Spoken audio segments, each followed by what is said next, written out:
Many teachers, administrators, parents, and the general public have the wrong impression of project-based learning. They might have gotten that impression from seeing poor examples of it or from listening to supporters of other instructional methodologies presumed to be in competition with PBL. Some misconceptions about what PBL is and what is appropriate for lead teachers to reject its use in their classroom. However, I think there is a place for PBL in every school, in every grade, and it should be part of the mix of opportunities to learn given to every student. I'm going to walk through 12 of the common misconceptions and talk briefly about each one. You'll also hear from a couple of teachers who currently practice PBL in regards to some of their thoughts with a few of these misconceptions. One of them is, the first misconception is, I already do PBL by incorporating a project at the end of each unit of learning. This might be the most common misconception that we hear. In this statement, we need to examine the definition of PBL. The pedagogy of PBL is exactly as it states, project-based learning. The project is the foundation for the learning experience. This is quite a contrast to what I see as turning the letters of PBL around to LBP, learning before projects. While learning before projects has its place, such as a learning reinforcement and performance or portfolio assessment, it is not project-based learning. The concept behind PBL is to have the learning occur throughout the project in a very carefully scaffolded manner. A good starting place is to engage in PBL is to take a past project that might be closer to a learning before project unit and see how it might be re-engineered to become closer to a real PBL. The second connection or misconception is that young children are not ready for rich content. There isn't enough time for science and social studies focused units. We have to really focus on literacy and math. Knowledge plays an important role in early literacy, and to build reading comprehension skills, children need to develop broad content knowledge across domains, including science and social studies. In elementary school, content-rich projects build background knowledge that influences comprehension. Projects can also increase student motivation to read and write and learn mathematics because they're engaged by the topic and have an immediate, meaningful response to apply these skills. Literacy skills can be taught in the context of a project, especially reading and interpreting nonfiction, an area in which many students typically underperform on standardized tests. A third misconception is the problem with PBL is that the projects cannot teach the standards. Among PBL practitioners, different models exist, and the focus on standards does vary. You're going to be introduced to a model that is rooted in content standards. And when designing a PBL, you start with a driving question, aligned with or even derived from the content standards. The major products that students create require a demonstration of knowledge and understanding of important concepts and should be assessed in terms of standards. PBL marries the teaching of critical thinking skills with rich content because students need something to think critically about. It cannot be taught independent of content. A fourth misconception is my students just cannot engage in PBL. Just because students are taking part in a project does not guarantee engagement. It is really only when a project contains all the essential design elements that a project becomes powerful. Perhaps the most important element in our students' eyes is that of authenticity. It is important that students see the purpose of what they are doing as they learn. One of the best areas to base a project on is to cross-reference standards with local news and current events. It is also important that students own the learning, and PBL allows for this student ownership. Finally, a culture is the foundation of effective PBL. It is important that teachers build a culture that includes relationships, caring, and excitement, along with an emphasis on process over product. A fifth misconception is I don't think I can replace traditional teaching with PBL. First, it's hard to define what traditional teaching is. As educators reflect, they will see many things they have always done that fit into the scaffold of PBL. At the same time, there is still a need for a lecture or a really good story, perhaps after an exploration. Students still may have to read a chapter in a book or an article of their choosing. There is still a place for summative assessment that appears as a test or a performance task. This should follow important formative assessment, including even a possible quiz or checkup. Rubrics perhaps become even more important, and student input could become invaluable. There is still a place for homework, and it is inspiring to see students starting to ask for it and even making their own as they get into the flow of a project. A teacher does not have to make up new ideas for projects. Learn how to adjust past projects and even explore ideas on the internet. A sixth misconception is that project and PBL, the projects just last too long. That can actually be true. On the other hand, there is no rule that states that projects have to go week in and week out.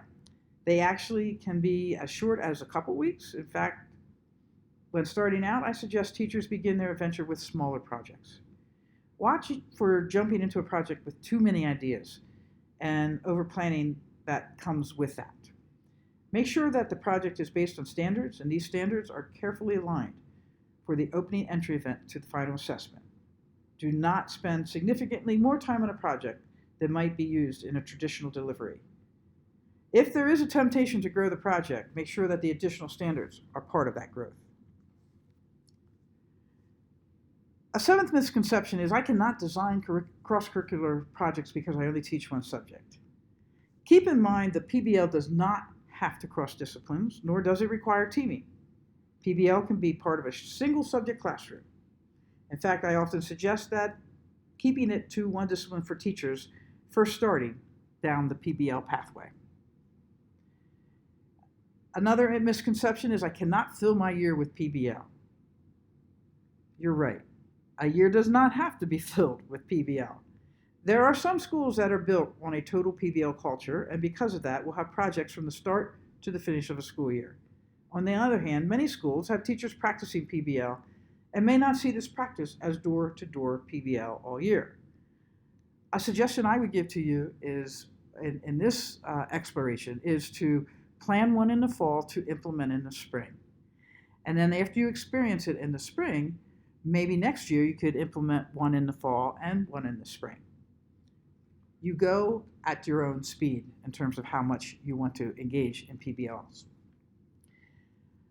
Another misconception is our school does not have the technology to support PBL.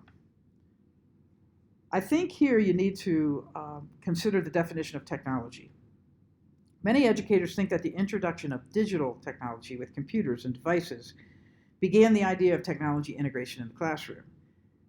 We must all be reminded that technology represents the tools for doing. Students have been doing in various classrooms and your classrooms throughout and beyond the past for years. They have been using tools such as pencils, paints, markers, rulers, compasses, and many, many other tools. I often remind teachers that allowing students to make and create does not necessitate digital technology. What is necessary is for a teacher to understand that real learning and understanding demands that students be a part of an active learning experience where they have a sense of ownership.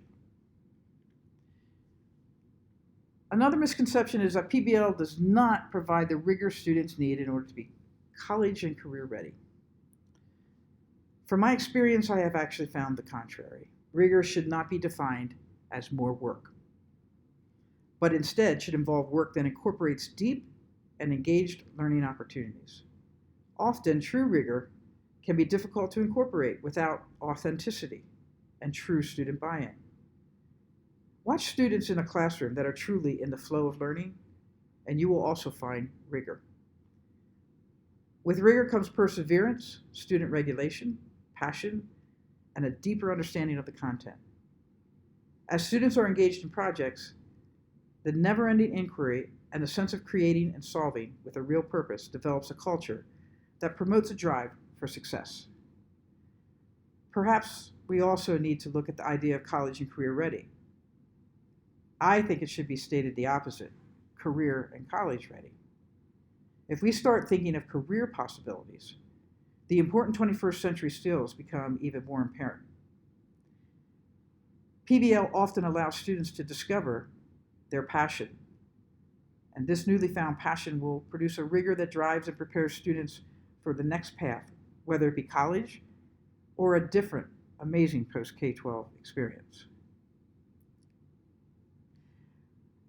Another misconception is that PBL is only for older students or fluent English speakers or those who do not have learning disabilities. Or I need to do PBL to engage my gifted and talented students. Teachers of all students, from preschool through graduate school, have used PBL effectively. You just have to make adaptations based on your students' needs. For example, first graders will need more direction from the teacher than fourth graders. Doing a project is a natural way to learn, so why deny this to anyone? Projects are effective for English learners because reading and writing is purposeful and connected to personally meaningful experiences. For students with disabilities, use the same support strategies during a project as you would use in other situations, such as differentiation, modeling, and providing more time and scaffolding. Since projects involve more work in small groups, it provides you with better opportunities to meet individual student needs in the classroom. And the final misconception is that PBL is just too hard to manage and/or it doesn't fit my teaching style. Some teachers find project work to be messy. They aren't in total control of their students every step during the project. You do need to be comfortable with a certain amount of lively interaction and out of their seats activity in the classroom or outside of the classroom. A project is never fully predictable and can evolve while you're in the middle of it. So you have to be flexible and ready to make adjustments. For teachers only used to direct instruction, it may be challenging at first to manage students working in teams and handling the open-endedness of a PBL. But with more experience, it gets easier, and if you need to, conduct a project with more structure or prefer a looser approach. Either way, it's okay. What is important is that the students are learning as a result of participating on the project.